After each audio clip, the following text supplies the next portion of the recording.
Okay, trade recap of trade number one on this channel. So boom, we have our weekly open right here. Bullish movement throughout the whole week. Today is Thursday. It literally stops on Thursday. The bullish movement stops on Thursday, causes a lower high, and then dig down to the bottom where it sweeps so much liquidity that it's actually not even funny. Like, basically, to sum it up, in 8 hours, the market swept all this liquidity, which I will explain now. And it's below, the price is currently sitting below where the week opened at. And look at this movement. Like, this is 5 days of movement, and this is 8 hours of movement.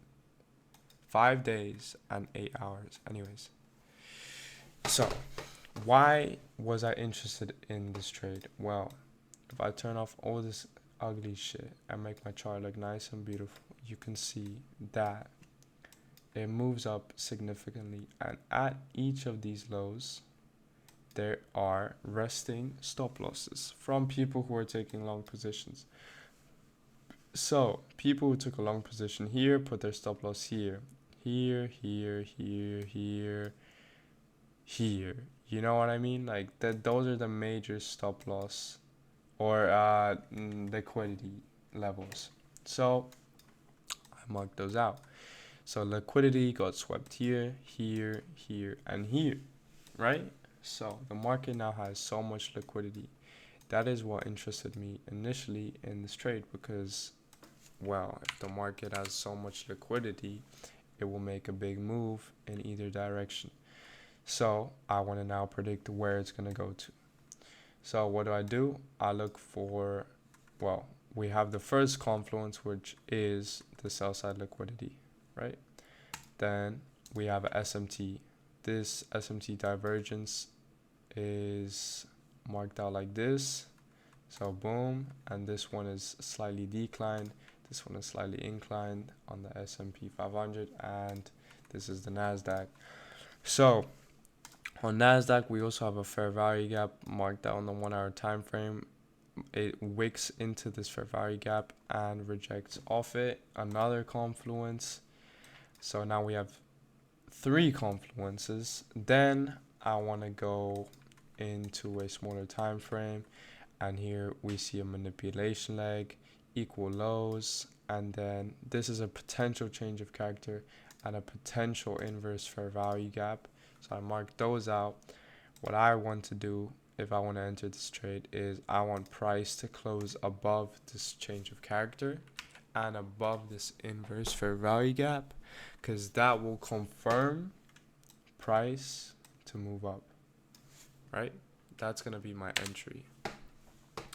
So based off that summary, we have a lot of confluences. We have all this liquidity, we have a SMT, we have a fair value gap, we have equal lows, we have a manipulation leg, a change of character, and an inverse fair value gap. So that is basically my trade recap done. Now I'm just going to show you my entry. My entry would look something like this. I would like to do a trailing stop loss, but I can't because it is currently 10:52 p.m. We're about to enter Asia session, which means it's overnight and it's low volatility. Because of that, I would like to do a trading stop loss because I'm not feeling too confident with my gut feeling. Confluences are all aligning, but my gut feeling is saying it might just rip me like this. I don't know why. There's no reason why it should do that, but I just always listen to my gut. But today I can't listen to it because it's overnight, so I just can't do nothing about that. I'm going to enter this trade regardless if it confirms it. And there's no trading stop loss because it's overnight. So what I'm going to do is I'm just going to put it here. And I'm going to let me actually get the Fibonacci. So my entry would be here. So I'm looking for I'm conflicted. I would greedy self of me would go for a 2, but conservative smart me would go for a 1. But I put all my balls in the bag, so I'm putting it at 2. Why?